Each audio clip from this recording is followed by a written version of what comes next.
Berita buruk buat Mahathir Mohamad, tapi saya percaya ini adalah berita baik buat rakyat Malaysia untuk keputusan terkini yang baru saja ya dibuat oleh Mahkamah Tinggi ya atas permohonan siapa ni Mahathir Mohamad ya berkaitan dengan kes Pulau Batu Putih. Jadi apakah keputusan itu sahabat semua? Ini yang menarik ya untuk saya kongsikan bersama dengan Anda. Tapi sebelum saya teruskan, jangan lupa juga untuk terus support Orang Dapat Channel dengan cara tekan butang subscribe, like, dan share. So, mari kita ikuti berita gempak hari ini. RCI Batu Putih, Pulau Batu Putih, Mahkamah tolak semakan kehakiman Mahathir Mohamad. Cuba untuk melepaskan diri daripada pendakwaan pertuduhan ini. Akhirnya keputusan yang mengejutkan baru saja dibuat oleh mahkamah menolak permohonan yang dibuat ataupun diminta oleh Mahathir Mohamad. Jadi kalau kita lihat kenyataan media ini, Mahkamah Tinggi Kuala Lumpur hari ini menolak permohonan semakan kehakiman Mahathir Mohamad untuk diwakili peguam berhubung prosiding Suruhanjaya Siasatan Diraja bagi mengkaji pengendalian perkara berkaitan kes kedaulatan Batu Putih, Batuan Tengah dan juga Tubir Selatan. Peguam Muhammad Rafiq Rashid Ali yang mewakili bekas Perdana Menteri itu berkata Hakim Amarjit Singh menolak semakan kehakiman itu tanpa memberi sebarang alasan atau perintah mengenai kos. Selain Muhammad Rafiq, Mahathir juga diwakili Peguam Zainul Zakaria, manakala Peguam Kanan Persekutuan Samsul Bol Hasan dan Nur Hafiza Azizan mewakili responden. Katanya mahkamah telah menolak semakan kehakiman tersebut dan mahkamah tidak memberikan sebarang alasan. Mahkamah menyatakan mahkamah akan menyediakan jawapan secara bertulis, kata Zainul ketika ditemui di Mahkamah Tinggi Kuala Lumpur hari ini. 12 Jun lalu, Hakim Amarjit Singh membenarkan permohonan bekas Perdana Menteri itu untuk mendapatkan kebenaran bagi memulakan semakan kehakiman sama ada beliau boleh diwakili peguam pada prosiding RCI. Amarjit Singh menetapkan hari ini bagi keputusan semakan berkenaan. Dan mengulas lanjut, Muhammad Rafiq berkata pihaknya akan mengemukakan rayuan berhubung keputusan yang dicapai hari ini. Ia selaras dengan kehendak anak guamnya yang mahu mengemukakan rayuan di Mahkamah Rayuan. Arahan daripada anak guam jelas, kita merayu di Mahkamah Rayuan dan masa ke semasa kita akan memaklumkan, katanya. Jelasnya pihak akan memfailkan rayuan berkenaan hari ini.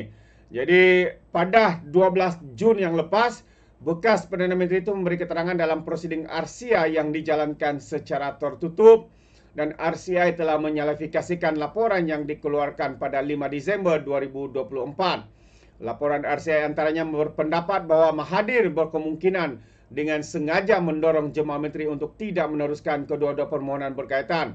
Walaupun ia bertentangan dengan pendapat perunding antarabangsa yang menyatakan bahwa terdapat asas dan kebarangkalian permohonan tersebut untuk berjaya.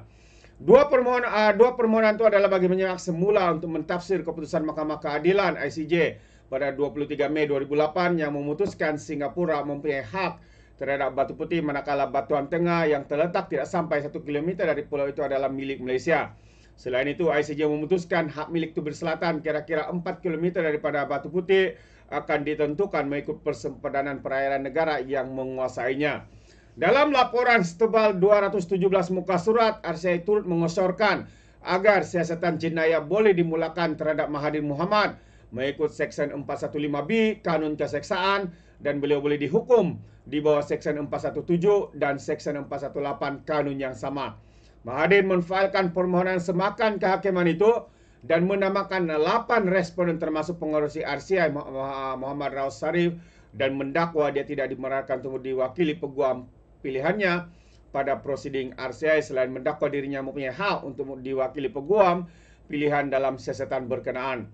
Mahathir memohon satu pengisytiharaan bahwa dia adalah individu yang menjadi perkara dalam siasatan RCI atau terbabit dengan perkara yang sedang disiasat oleh Suruhanjaya. Justru dia memohon perintah mendamus untuk memerintahkan dia dan peguam hadir sepanjang prosiding RCI.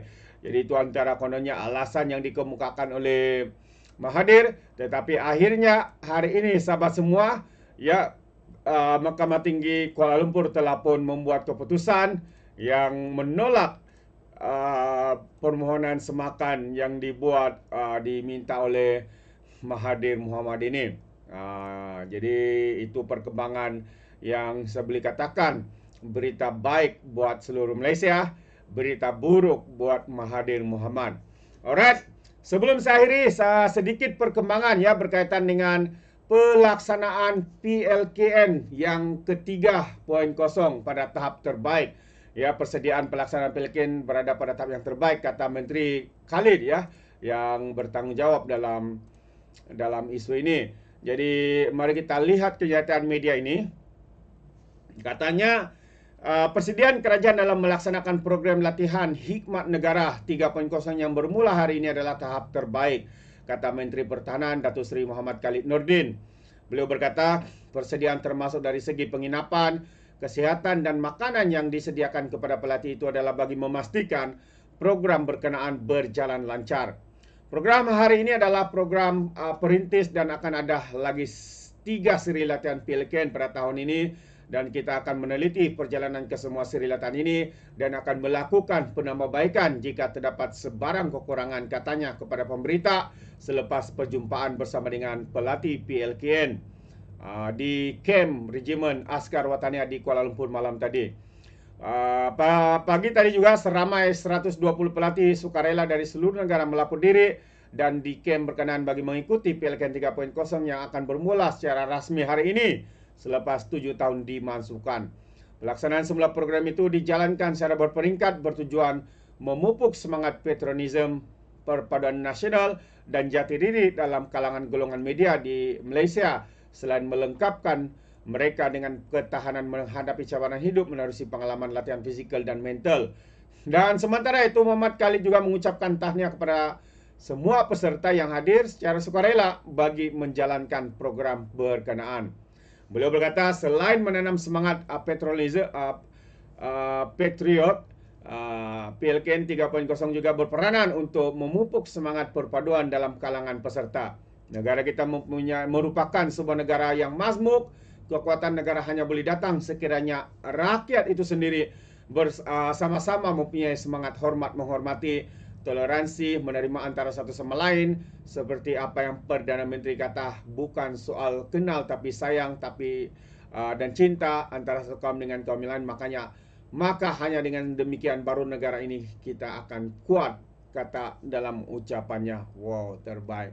Jadi itu dia sahabat semua perkembangan berkaitan dengan PLKN dan juga berkaitan dengan permohonan Mahathir Mohamad yang telah pun mendapat keputusan hari ini sebentar tadi, menyatakan Mahkamah Tinggi Kuala Lumpur menolak semakan kehakiman atau semakan kehakiman lah ya, semakan kehakiman yang dirayu ataupun dimohon oleh Mahathir Mohamad. Terbaik. Apa pandangan anda sahabat semua? Anda boleh berikan komen di dalam ruangan komen. Terima kasih. Izinkan saya untuk mengundurkan diri dan seperti biasa peribahasa mengatakan, tabapun kangkap 2 tahun keinginan. Dalam bahasa Melayunya, tepuk dada, tanya selera. Sekian daripada Orang Indonesia Channel. Saya kita berjumpa lagi. Bye-bye.